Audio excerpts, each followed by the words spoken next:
Borok-bangthai aborsoni lukurungni manthai shangtani shakawa chopra jamhati khorangti shaka yaksi bodole pakhangti bubagna khor aguni paradise somni amsayo kaisha pandani bishingtei manjaka kebenai bodoni adong manik sarkar khobai kubuni adongra Pandawa kok sangthangni kebenai bodoni adong manik sarkar hagotor habang te haste habang shakawa kokshil jaka অভিভাবকস্থানীয় মায়েরা বোনেরা ভাই এবং বন্ধুগণ আপনাদের সবাইকে পার্টির ডাকে এই প্রতিবাদ সভায় সমবেত হওয়ার জন্য আন্তরিকভাবে অভিনন্দন জানাচ্ছি।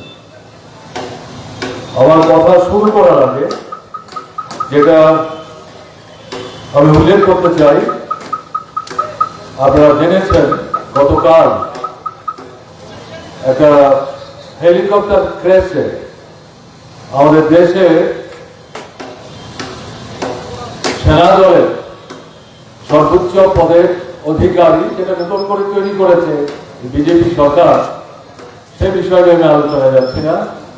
তিনি তার স্ত্রী সহ আর্মির কমান্ড যারা করে এরকম 11 জন সেখানে নিহত হয়েছে। কি করে এই দুর্ঘটনা ঘটল এখনো তদন্ত শেষ না হওয়া পর্যন্ত বলা যাবে না।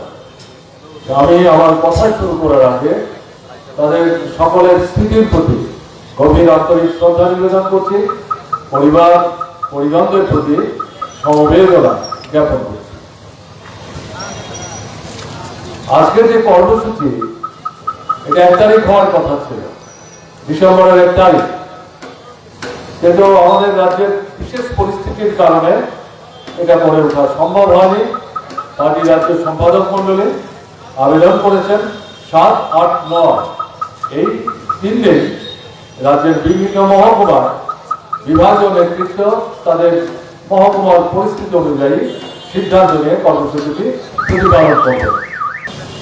আগরতলার প্যারাডাইস চৌমুহনীতে পশ্চিম জেলা কমিটির আহ্বানে এই প্রতিবাদ সভাটি সংগঠিত হচ্ছে। আপনারা এতে যারা অংশগ্রহণ করেছেন বা দূর থেকে শুনছেন, আপনাদের সবাইকে সংগ্রামী অভিনন্দন জানাচ্ছি। সময় আমি বেশি নেব না। ভারতের কমিউনিস্ট পার্টি মার্ক্সবাদী পলিট ব্যুরো কেন এই আহ্বান জানালেন? যারা খবর রাখেন তারা জানেন আমাদের দেশে সংখ্যালঘু অংশের মানুষ ভারতবর্ষের বিভিন্ন রাজ্যে ধারাবাহিকভাবে আক্রান্ত হচ্ছেন। প্রধানত মুসলমান অংশের জনগণ, খ্রিস্টান অংশের জনগণ, এই উভয় ধর্মাবলম্বী মানুষ যেখানে তারা উপাসনা করেন, ধর্মীয় যে কাজকর্ম ইত্যাদি সংগঠিত করার চেষ্টা করেন, সেই জায়গাগুলো আক্রান্ত হচ্ছে। বিশেষ করে মুসলমান অংশের মানুষ, তাদের যে খাদ্যের অভ্যাস, এটার উপর আঘাত আসছে। পোশাক পরিচ্ছদ,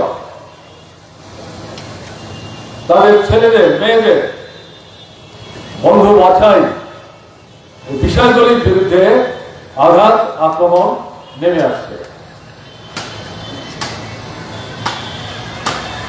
লক্ষ্য করে দেখা যাবে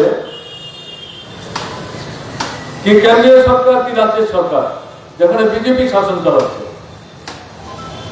সরকারের যে কোনো জনবিরোধী সিদ্ধান্তের বিরুদ্ধে কোন গণতান্ত্রিক প্রতিবাদ আন্দোলন যদি সংগঠিত হয়,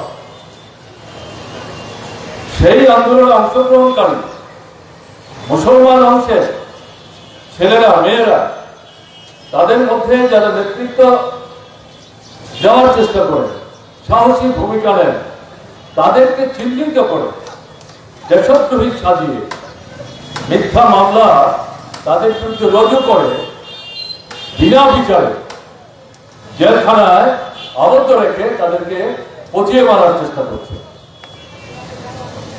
অভাবনীয় ঘটনা।